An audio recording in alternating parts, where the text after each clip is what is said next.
hosting. Thank you. And thank you all for being here. It's a sunny day, so I know that you've chosen to be here and listen to me drone on, so I appreciate it.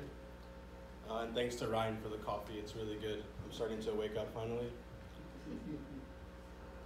I just woke up at like 12:40, so because the talk is at 1, so just enough time. Cool, so I'm doing a talk on the patron demon of scribes in medieval European demonology and cosmology. His name is Titivillus. The last slide, you can see a wall painting in St. Michael, St. Mary's Church in Melbourne. It's from the 1700s. So you can see his wings, his little kind of demonic figure, his scroll where he writes sins. You can see the monks kind of suffering in the bottom. Okay. I'm a poor devil and my name is Titivillus. I must each day bring my master 1,000 pokes full of failings and of negligences and syllables and words. A poke is a bag. Some dialects of American English still have this word, mostly in the South. Here's a long bio by me. I work in text, ephemeral sculpture, and photography. I've done things, I've written books, and I run a pop-up art school. Yeah. Here's some of my work just to kind of give context to what the practice looks like. Here are 3 sculptures from a show I did in the old Pfizer factory in Brooklyn.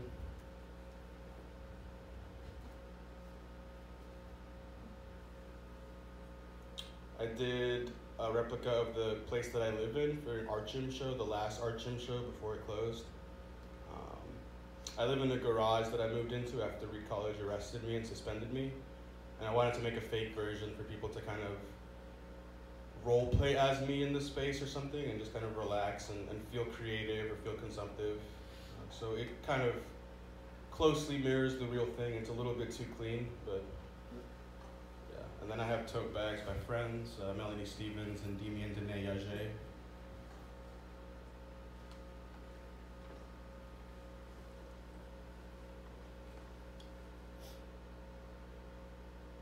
And then a banner that I did outside. Yeah. Get out of there.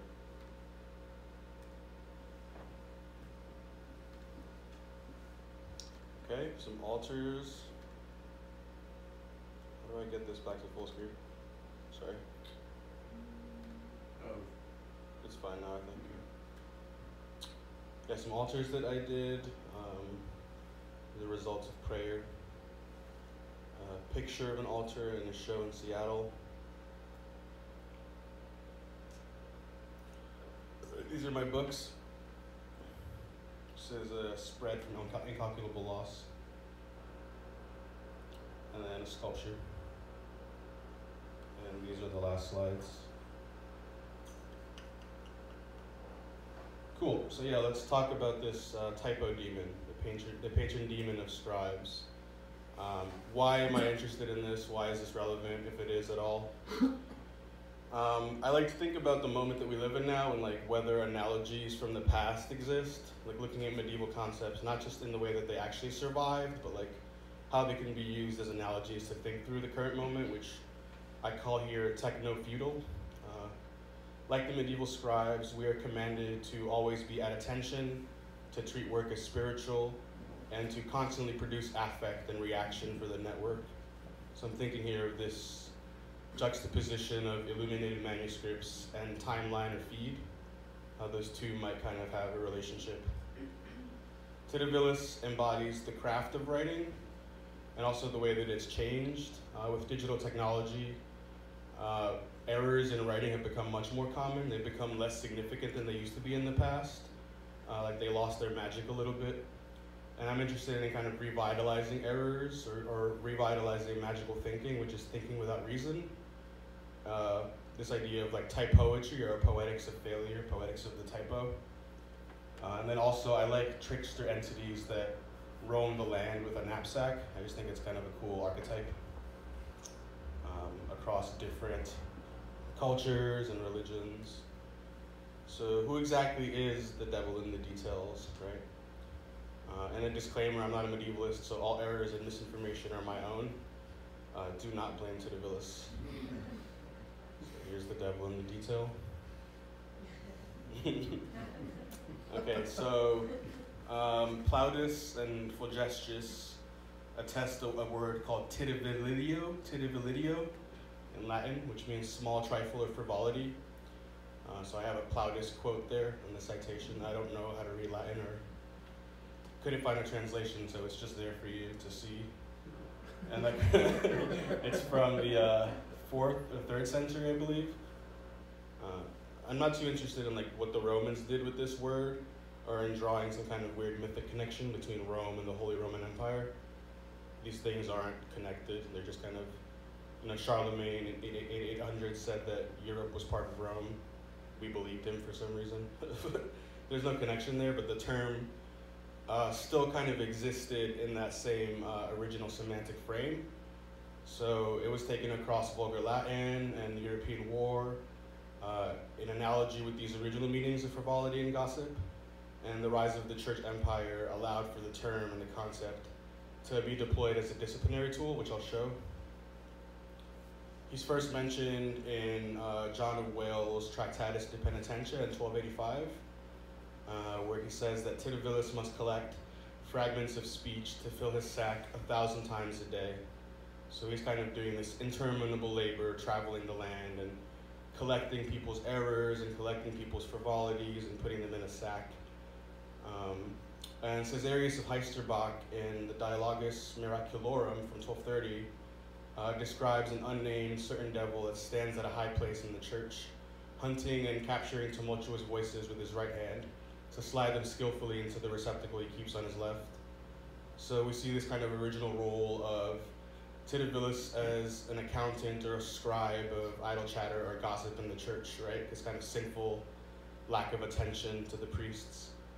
And then I'll show later that alongside this original role, he also becomes a deceiver who introduces errors into the manuscripts of monks. So in both a lay and a scholastic audience, he kind of served the role of taking account of and also introducing distractions. And then Robert Manning of Brun's Handling Sin from 1303, again, doesn't mention him by name, but it speaks of a demon busy at work during Mass, copying down the gossip of two women. When he ran out of the room on his parchment to record their words, stretching the parchment with his claws and teeth, Titivillus went flying when the paper ripped in two, causing the unfortunate demon to bang his head into the church wall and lose his work. A deacon who witnessed the incident burst into laughter, disrupting the Mass and watching the shamefaced Titivillus slink into the shadows. So there's a kind of slapstick element to this guy, which I really like. Again, he's a trickster archetype, so it makes sense that these old stories with like slapstick comedy and physical comedy exist.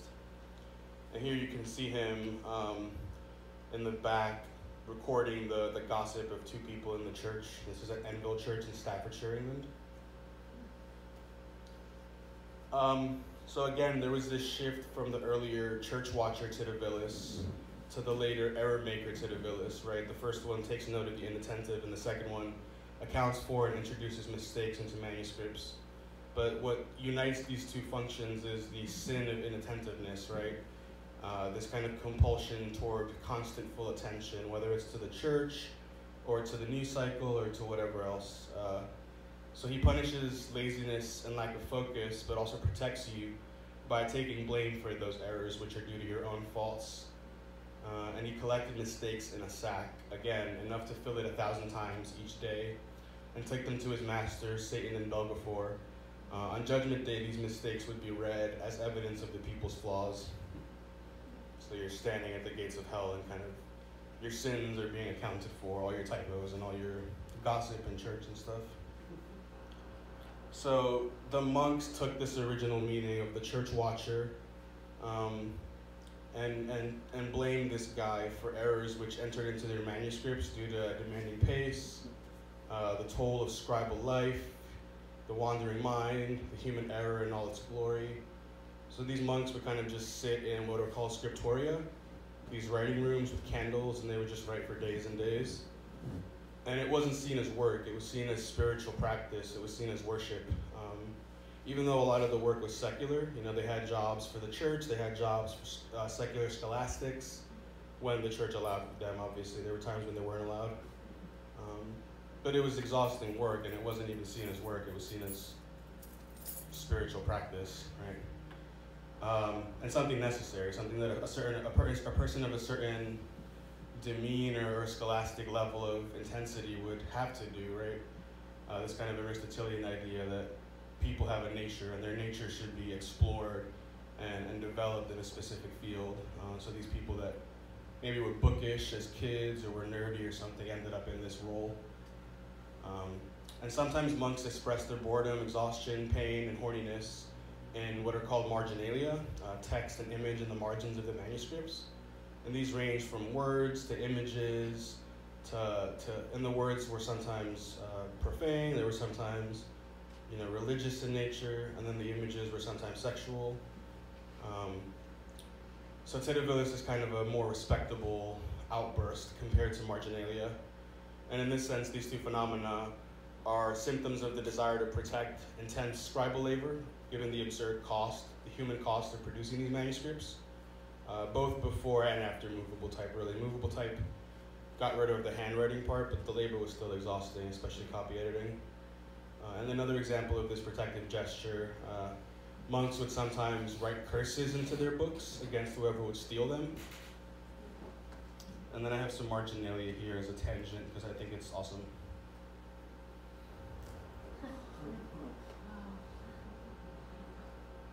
A rabbit killing a courtly figure. Maybe like a prince or something, I can't tell. Monk picking dicks because they grow on trees. Sounds good. And I don't know if that's legible at all, no, but Lapham's Quarterly in 2012 transcribes some of the written marginalia. You have some good ones here. The ink is thin. Thank God it will soon be dark. Oh, my hand. Let the reader's voice honor the writer's pen. I'm very cold, etc. I couldn't find any images of these written marginalia, but I'll take it at their word that they exist. And here's some citations for those last slides.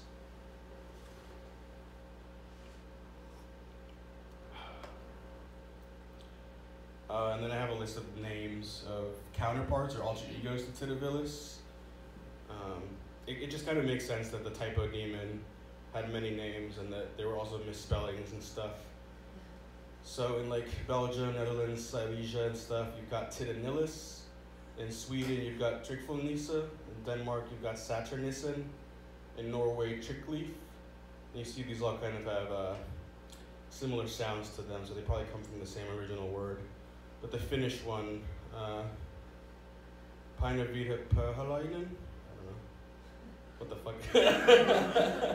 The Polish one, Chochlik Drukarski, etc. I don't need to read all of these, you guys get it? One that I thought was funny was a modern reinvention by Elsa Herndobler called Juli de Fielerteufel. It's kind of a children's mnemonic device. He looks like this. He's got his sack, he's cute, he's got a little bird. And then here's some misspellings or variations of the name Titivillus. I just thought it was funny that, again, of course, the typo demon, nobody can spell his name correctly. Nobody can agree on the right spelling. So yeah. So the typo of media. Titivillus was said to be present as a force of distortion and distraction, not only in the scriptoria of the monks, where the scribes toiled from sunup to sunup, but also after the completion of the manuscript, travailing the pages and sprinkling things here and there. So not just during the writing process, but after it was completed as well. Combined with the older Titivillus who kept watch over idle chat and sin in the parish, Titivillus embodies, to me, the nature of media and mediation. So this disciplinary regime of attention that I've mentioned, right? The idea that distraction from work is a kind of sin. But then Titivillus also embodies the kind of incalculable loss of media, not just the exhaustion of constantly paying attention to it, but also what you lose when you reduce things into media, into a format. Media records stuff. It can tell you what happened, of course, but it can't record everything. There's always something lost. But also when you reduce things to media, you introduce other things. glitches and stuff like that. So Titivillus kind of embodies what I call the typo of media. And I've got some more images of him. You can see him in the back of this sack. He's like on crutches here for some reason. I guess he got beat up. You can see him in the top right here with his sack of books. The books are full of the sins that people have committed, distraction and typos and gossip. And then he's distracting a scribe here. He's kind of just chilling there. Psst, psst. And then this is a German woodcut. So yeah, I think in Central Europe, this idea of him with a cane, there's something there. Didn't look too much into it, but a lot of the German and Silesian images have a cane involved. Here are those citations. Not German, Belgium, sorry. Right, so what's in your bag, right? We've just seen a lot of representations where he's got the books, the paper scraps, etc. in his bags. So in this visual representation, he himself is a scribe.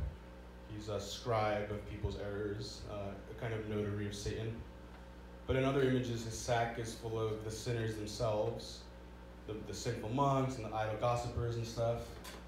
I didn't find anything saying that he took these people to hell, but I also found nothing about where he takes them, so it's kind of interesting to speculate where they go.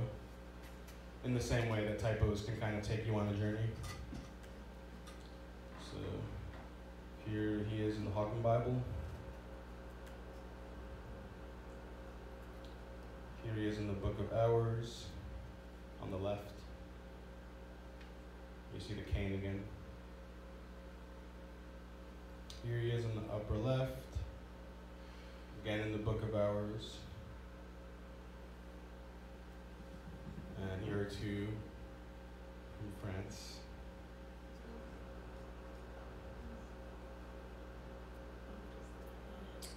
Here are two from, I think, Belgium or Central Europe somewhere.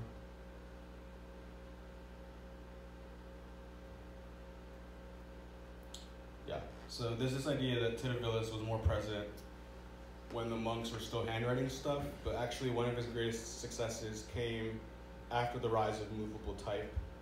In 1631, London printers Robert Barker and Martin Lucas distributed a copy of the King James Bible, which ostensibly they meticulously proofed, in which they forgot to include the word "not" in the seventh commandment. So it reads, "You will commit adultery." Since then, it's been called the Wicked Bible. I forget who it was. I think it was King George or whatever, but the British monarch at the time condemned the publishers, and they had to pay a fine of £300 and destroy all the copies that were available. It's not a lot of money now, but back then it was probably a shit ton. And then here's a really bad image, but that's the page itself. You can see it on line 14. So he wasn't just working during the time of handwritten manuscripts. He was around during movable type too. And I argue that he's still around today. Many lay people first encountered Titivillus in medieval morality plays, which include him in a cameo. So for example, Mankind, an anonymous English morality play from 1470, features Titivillus in league with mischief, naught, and other temptations of Satan against mankind, the protagonist. Titivillus works to distract mankind from the path of righteousness. He says, "I'm here again to make this fellow irk. Whist, peace, I shall go to his ear and tittle therein." There's a crucial moment in the play where Titivillus kind of creates a trap or a deception or diversion for mankind, the character, and creates this situation. He puts a frame of wood in the dirt, kind of like a plank, so that when the character mankind is tilling the soil, he keeps hitting the plank and thinks that the work isn't done yet and he works forever and ever, etc. And so he says, "To work mankind of his labor I shall make a frame. This board shall be hidden under the earth secretly." Sorry, I'm like trying to read both at once. "Under the earth in secret. His spade shall enter, I hope, unreadily. When he has tried and tried again, he shall be very angry and lose his patience to his shame." So again, Titivillus is this kind of disciplinary thing. Like, there's the being distracted from the labor of attention, but then here there's also this example of bad labor, or working without pause, not understanding that there's a stopgap or a frame in place that keeps you from finishing or from working intelligently. Here's a page of the manuscript. So the scribes had a kind of funny saying that they had. You can see it right there. It's mimi, numinum, niuium, minimi, munium, nimium, uini, muni minimum, muni minum, imi nui ui ui minimum volunt. And it means the snow god's smallest minds do not want in any way in their lives that the great duty of the defenses of wine be diminished. So what it shows is that the convenience of monastic writing in the Gothic script causes confusion when we're looking at these letters M, N, I, and U. So there's a kind of trade-off that happens. Again, there's a kind of reduction in the transcription of sense or of experience into media. We're trading off granularity or clarity of data for this convenience, for the ability to transcribe things into a portable medium like language or video or a book or something. So there's a trade-off there, there's a loss, and there's a question of whether it's worth it or not, right? When you see a sentence like this, it's pretty clear the absurdity and the reductiveness of what's going on, but then you think about how useful language can be, and it kind of, you're not sure, right? It's not clear whether it's good or bad, or whether we should look for something that is less reductive or less confusing in its convenience. But yeah, obviously also the thing is, wine is good. So that's what this is about. You're done writing for the day, you go and drink some wine with the smallest mimes of the snow gods. So Titivillus, to me, he wasn't really invented. He's an inherent property of media or mediation, right? So there's the value of media, which is reducing things to portability. Again, just like how words can convey things that happened or could happen, or how videos depict things that happened or were staged. This very value of media is its limitation, since it never transcribes everything.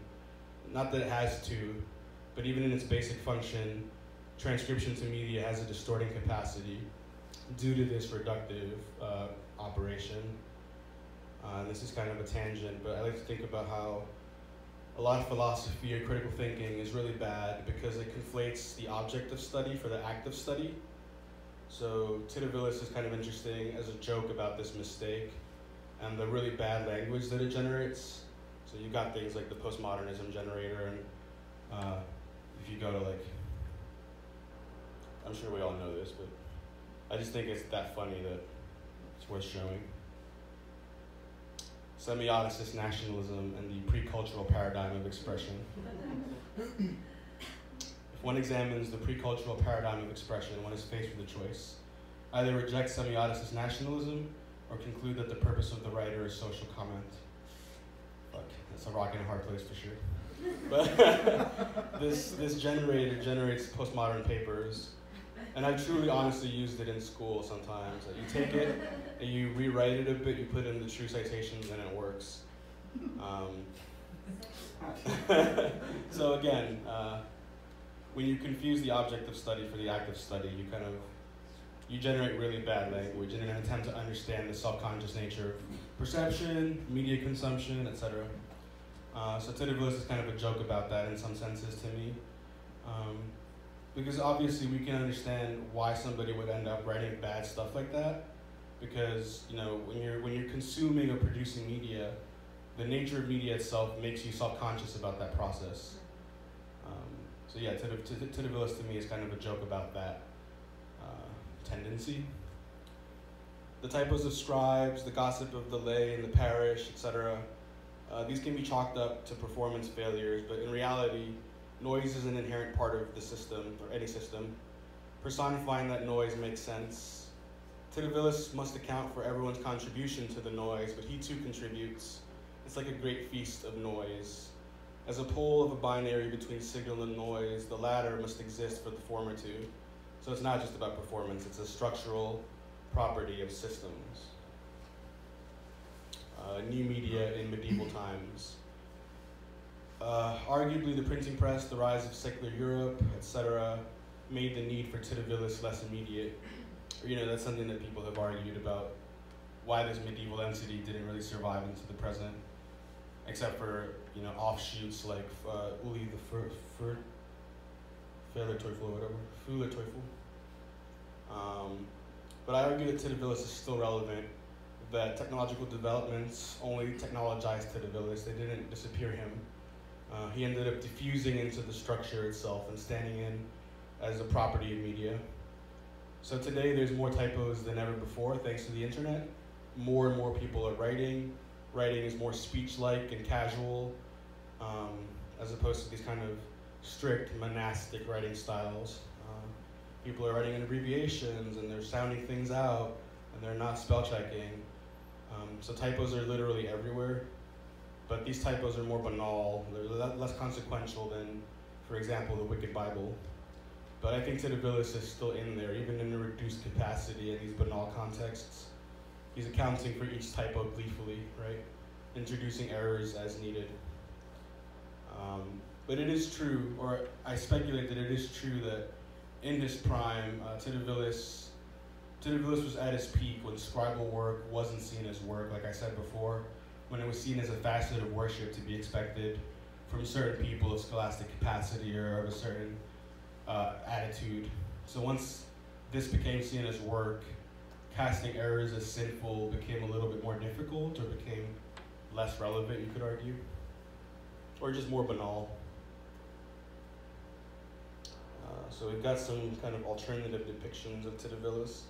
On the bottom right here, we see him. He still has his cane and his wings, but he looks kind of bug-like or just weird. He doesn't look right. And this is by Hieronymus Bosch. Here's a woodcut, more standard, but he's like pushing another demon who's leading a horse and cart full of books, so he's got a lot of errors, I guess. This was a busy day for him. Here he is with his inkwell, writing down sins in a church. I forget where this church is. France, maybe? And here he is, looking a lot taller than the monks for some reason. Has his cane there, his horns, and his sack is full of books. And then here's a fresco at the Evangelist Church of St. Anna Zusteve in the 15th century. Here are the citations for that slide. No, this little guy was in Germany, not France.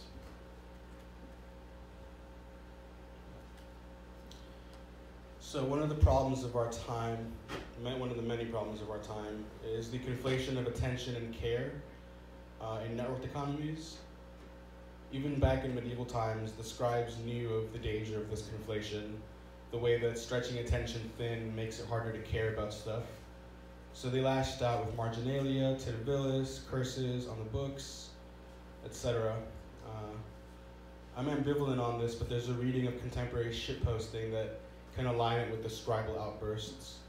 We're forced to pay attention, to produce by consuming, and to consume by producing, and so we output more and more absurd, self-referential, abject content in an attempt to short-circuit the network. Others who get it will get it, but the algorithm remains confused, scratching its head. Memes represent this rhizomatic potential of the typo, the fail, the blooper, the vine, the TikTok, the snap, the fragment. But that's, again, I'm ambivalent on that. I question if it's really true, given that many corporate brands like the Wendy's Twitter have adopted nihilistic shitpost aesthetics. Sunny D's brand is depressed, all this other stuff. And if anything, memes kind of embody circulation in and of itself. So the idea that they could stand in a kind of resistant capacity to representation or circulation, it's a little, I don't know, weird, but no, Mom, it's called shitposting and it's art. I promise. And then we need to talk about Sunny D and the commodification of depression. We do, but it's also just like we don't. We got Sunny D mimosas after this. Brunch. I want to die. Really though. All right. So the mass in the network already implicitly understands how Titivillus is a useful analog to think about discipline, network affect, and labor today. So I found 2 Titivillus memes, more than 0, which is surprising. But it's only 2, so we don't want to give people too much credit. but we can think of these as examples of this implicit understanding of the metaphor of Titivillus, or the entity of Titivillus. So in the first one, I'm sorry Titivillus, servant of Satan, but you're not on the guest list. Not as good, but still is a Titivillus meme, which somebody made this, right? Somebody made this with the knowledge of who Titivillus is too, which is interesting. Whereas the other one, I don't think the person knew anything about the image and just kind of drew a situation out of it from the visual elements. So when you laugh at something you shouldn't have, so you pre-book your place in hell. So first one not so good, this one's pretty good.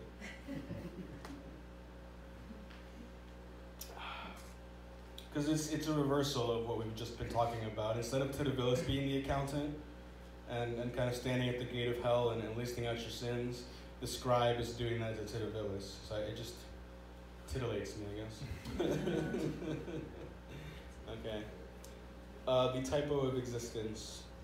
There's this question of, does Titivillus insert errors into media, or does he embody the incalculable loss of reduction of world into sense or mediation, which again always already happens through the body and through these senses long before the text. So this is kind of a classic European philosophical idea. Lots of bullshit about the world is outside of us, we can't reach it, we can't experience it. What we do experience is severely reduced, etc., etc.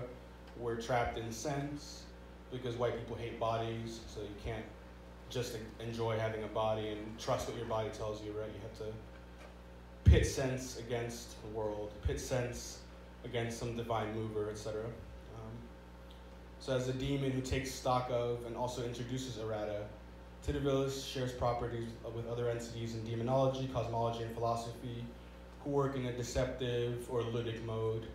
Again, what I call the trickster archetype. We see other images or entities like Loki, Ba in African and Afro-Caribbean traditions, Anansi in some stories. Brer Rabbit has a pack sometimes. So yeah, these entities that are tricksters and roam the land with a knapsack. Common archetype across cultures, interesting to think about. And funny enough, now that I think about it, Loki has a cane too, and Ba also has a cane. Brer Rabbit has a cane sometimes, but a lot of those stories aren't fully recovered, so it's hard to say if it's definitive or not. So Titivillus has things in common with also entities that embody the skeptical position, the philosophical position that I just talked about, right? I don't know that there isn't an evil demon inserting sense perceptions into my mind, and these false perceptions, he makes me think they're true. I don't know that I'm not a butterfly dreaming of being a human, right? I don't know that we're not all in a brains in a vat experiencing a matrix world. These are all called skeptical positions. The Descartes evil demon, the Gnostic demiurge, the matrix, etc. Descartes evil demon is a good one. The reason that things seem to you now the way that they do is because there's an evil demon deceiving you and manipulating your mind at every second. He's making you think about certain shapes and colors and sights and sounds, even though all of it's an elaborate trick and none of your sensations are verifiable. So even though it may seem to you now that you're reading typed words on a screen, you're really just being fed these sensations by an evil demon who doesn't want you to know what the world is really like. So this is kind of an error inserting Titivillus taken to the logical extreme, right? Instead of inserting errors into the text of books, the evil demon inserts errors into the text of reality, right? Such that we're not even accessing the real, we're accessing this false world. So yeah, kind of the logical conclusion of Titivillus. And I just saw that researchers developed a new variant of Maxwell's demon on a quantum scale. I'm not a physicist, so I don't know anything about this, but Maxwell's demon was a thought experiment. he would be inside of systems and like segregate higher energy and lower energy particles in the system, such that the system would eventually self-organize and violate the second law of thermodynamics, the law of entropy. So Maxwell's demon is like a thought experiment for how the world came to be. The world is to some extent anti-entropic because things exist, right? We haven't experienced heat death yet, so the system is segregated and created, self-organized into structure and into stuff. So James Clerk Maxwell kind of jokingly posited that it was a demon that did this. So in this new quantum version of Maxwell's demon, I fully do not understand this at all, but I'm going to read it anyway because it's cool. According to researchers, the new version of Maxwell's demon could have consequences in self-organization and selection processes that occur during biological evolution. For instance, this device could be relevant in the regulation of biological networks and generation, transmission, and transduction of signals through cell membranes. The experimental testing has been conducted in a system of optical tweezers, which enables the manipulation of a molecule each time, in this case a DNA molecule. With the right force on this structure, it is possible to unfold it, but if the force is small enough, the unfolded state becomes what they call rare. So it finds the precise moment that it was looking for. When the molecule is in a rare state, it has more energy and it is possible to use it. And one of the scientists says, the rarer the episode, the harder for us to find it, but the more energy we can get from it. The astonishing complexity of the living matter could be seen as the result over several evolutionary timescales of a big process of energy extraction in proper environments to store big amounts of information that are hidden by noise and randomness. So it's this idea, or I'm reading this kind of metaphorically, but it's this idea of like, the harder it is to find something, the more energy you can get from it, right? And kind of in the same sense of like Bitcoin mining, value is generated from the difficulty of inquiry or the difficulty of a search toward the value itself, right? And that's what the rare state is. The rare state is more energy, but it's harder to find. It has more energy because it's harder to find, if that makes sense. Yeah, and then Mark Drogen notes in Medieval Calligraphy, Its History and Technique from 1980, that for the past half century, every edition of the Oxford English Dictionary has listed an incorrect page reference for, of all things, a footnote on the earliest mention of Titivillus. This is a work by me from 2018. Titivillus' train, tiny little plastic train. Thank you.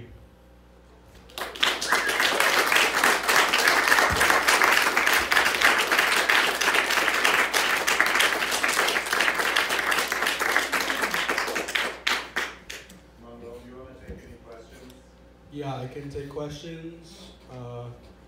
Pass the mic around, I guess. Probably don't even need to. Okay. Was there any documentation of Titivillus being applied to images, and especially when you think of image manipulation now, and the line between like manipulation and error, or was it just typography? Like errors in illustration and etching and stuff? Yeah. No, I didn't find a lot about that. It was more about textual, this idea of the printer's devil, the typo demon. Because I think about retouching and airbrushing and yeah. No, that's exactly where my mind was going. Like, I stuck to the original context, but there's so many kind of offshoots in my head that come from this entity or this node in the network or whatever. Yeah, like Photoshop culture and stuff like that, fake news culture, like this idea of ideology like emerging from an initial typo of sense or an initial, But yeah, for most of the stuff that I found, it was just about text and textual production, whether writing or in movable type. And then the other question would be, could you use this to apply to flow of like navigation in links and hyperlinks and web, like web internet navigation and like when things take you somewhere else. Yes, yeah, definitely. And also like this idea that noise is like an inherent property of a network. That's definitely, I started with that idea when I found this and tried to structure what I talked about around that. Like, noise needs to exist for sense to exist, right? Because the noise is the initial encounter, and we dig through it to find sense. We put in that work, so to speak, and that's a property of the network. Like it needs to be there noise needs to be there for signal to be there, right? Yeah, decoding. Exactly. I don't know if you've ever had any experience in computer programming, but for anybody that has, it's like a single typo can break the whole system. So like if you accidentally have like a semicolon, or if you forget to close like a string with the quotes on either end, then the project won't compile and the software won't build itself into the final product that you want. So like computer programmers I think especially dread the typo, because it means that you have to look, if you did your job badly, it would mean that you'd have to look through incomprehensible already code to find the one period that's missing, and it becomes this like maddening treasure hunt to find the typo. But I just wanted to bring that up because it was the first thing that I thought of, is how glad computer programmers would be to know that this even exists. Because everybody who's worked in that has to deal with that problem at one point, and it is like makes you insane.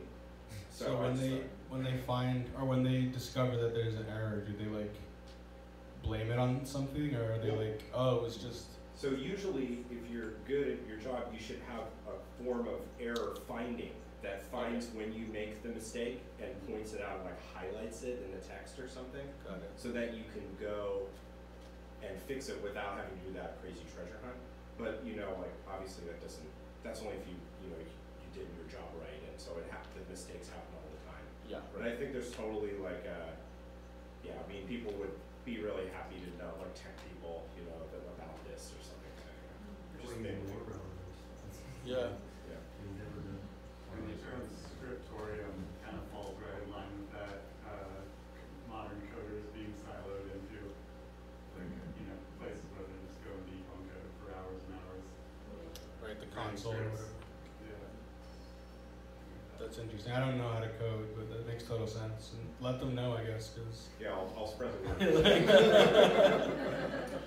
I think it's a little different because those errors like cause functionality to stop entirely, whereas if there's an error in a manuscript or in a manuscript, either handwritten or through movable type, you can still read it. Yeah, you can still read it. Yeah. Good point.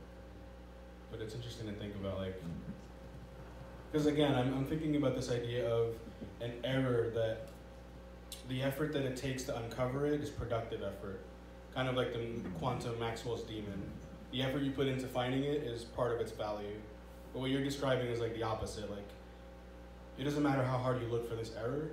Yeah, fixing it will cause the thing to work, but you've just wasted hours and hours to find it for nothing, really. So yeah, that sucks. One period. Yeah. I retire immediately. Yeah. Yeah. Good question, thank you. Anyone else? Lucas? Was there ever in your research you find he delivers the errors to Satan? To Satan, yeah. What does Satan consume them? No. He doesn't have time for all that. Okay. He's delegated this task to Titivillus. He's entirely like a scribe on earth that goes down and is an accountant at the gates of hell, right? Okay. Yeah, I was just interested if it Titivillus was doing labor that produced value. Exactly. Infernal. Yeah. Something that Satan wouldn't have time for. It probably doesn't even care about that much when you think about it. Like in the large scale of things, the sin of inattention or putting in a typo is very minimal. But I think it was elevated back then because of the importance of the manuscript, the kind of disciplinary power of the book in a context where people couldn't read, and people didn't read in their heads. The book was like a performance text, it was read in churches and stuff. So it had a different function similar to some functions of the book now, but it was different, if that makes sense. So hypothetically, the Wicked Bible would have been read verbatim. Out loud, exactly. Yeah. Okay. Yeah, and to your question, at the gates of hell, Titivillus would read it out loud, not Satan. Satan wouldn't sit there and read it in an armchair or whatever. I mean, you could, I guess, but I got one more thought. yeah. You mentioned Titivillus, by your observation, kind of having diffused into the structure itself. Maybe you were talking about the internet. Sure. You also brought up quantum mechanics. And that got me thinking that quantum mechanics supposedly says that at the very sort of core of reality, there's like an incoherence. Yeah. Right? So reality isn't really decided until you observe it. Right. And so there's an incalculable loss maybe inherent To in measurement. reality itself, Yeah. were that to be true. And that's really, it wasn't a question, it was just kind of an observation that I wrote down. That's a good one. Okay. I agree with it. And again, full disclosure, I don't understand science. So, is Titivillus more just recording the errors, or is he also inserting them too? Is he He's like doing both. he's planting the seed for you to lead out not from Yeah. the Bible and He's do doing wicked both. things? So at the lay level, like the parish level, he's recording people's gossip and inattention and idle chatter. And then at the scholastic level, he is inserting errors and distracting monks while they transcribe and other stuff like that. Okay. So he does both. The original meaning was watching in the church. The later meaning, kind of a joke of the monks, was he put that in there, right? So there's two functions to him. Yeah. One is disciplinary and one is scapegoaty. Yeah. I have a lot of thoughts on this, but one thing that just came to my mind is like the way that phone will autocorrect and how ironic that is, that it's the autocorrect that's also inserting oftentimes, more Yeah. often than not, an error or a kind of, mutation of what you wanted to say. Yeah. It's sort of like another manifestation of this character Absolutely. and technology. One of the things I was going to talk about, I cut it out because I didn't have time to fully elaborate it in an interesting way, but I was going to talk about like type poetics. Yeah. Like if you've heard of this thing where like you just press the middle auto suggestion on your phone over and over again, and that's the poem, right? So your phone has kind of tracked your writing the whole time that you've had it, and generated this database through machine learning to tell you like, is this what you're gonna say next? Let me suggest for you, and then if you just press the center one, you can write a poem that way. So I was gonna talk about that, as well as concrete poetry. There's a lot of poetry from the 60s and 70s onward in America, Brazil, and a lot in Germany too at the time, using like single words, using misspelled words and stuff like that. One of the big cases was Aram Soroyan in 1968, wrote a poem called Light, but it's spelled Lighght. So thinking about this kind of ineffable weight of light and seeing, he just put in an extra GH. So yeah, I was going to talk about that more, but I took it out, so you get the snippets. There you go. Thank you. When did he lose powers? Or like when did people stop believing in that? Really, after movable type, you started seeing his name less. Like if you were to look at a Google mentions chart, that would be when it starts to drop off. And people argue that it survives in this concept of titillation. Etymologically, the idea of titivillus survives in that word. Titillation is kind of like a frivolous sensory experience, like you're titillated watching the circus or something like that. Titillated through gossip. My point is, I think he's still relevant now. Like he's still around with us today. Every time that I like mispronounce something or have a speech impediment issue, that's him coming through and like sprinkling the world, right?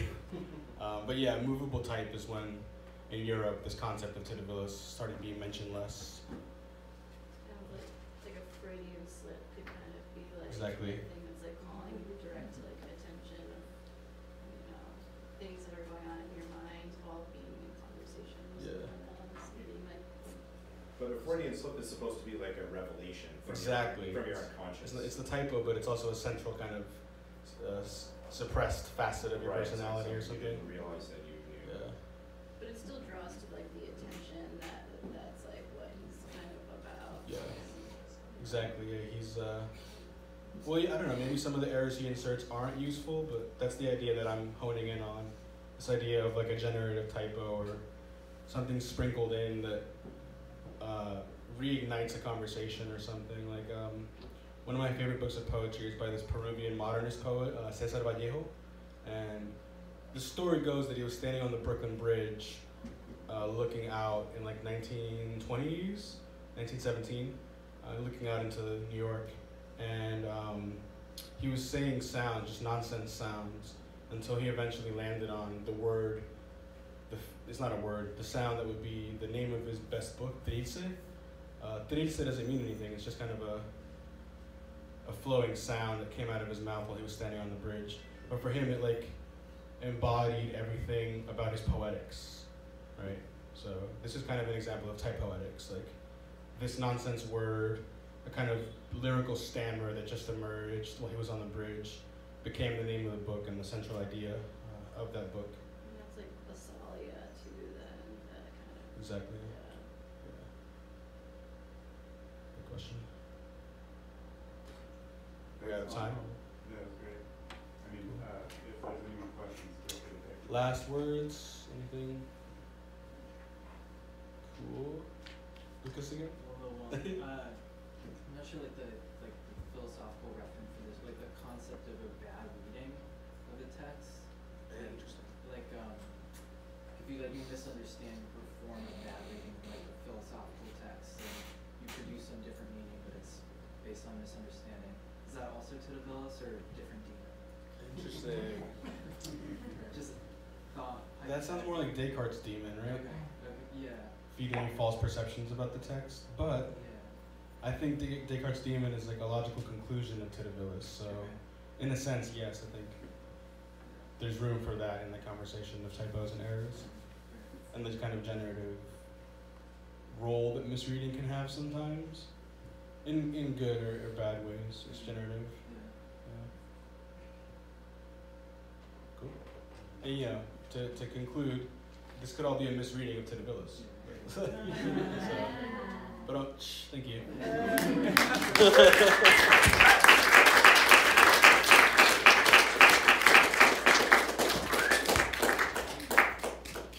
think we're doing music next. Take as much time as we need to change over, and I believe Ben Glass is going to be the first performer in this showcase. Okay. Thank you, man. That was fun. That was real fun. Yeah. Thanks. That was a generous offering. No, it was. I put it all together last night. So. Is that right? Yeah, sorry. Yeah. A lot of errors. You're ready for a professorship.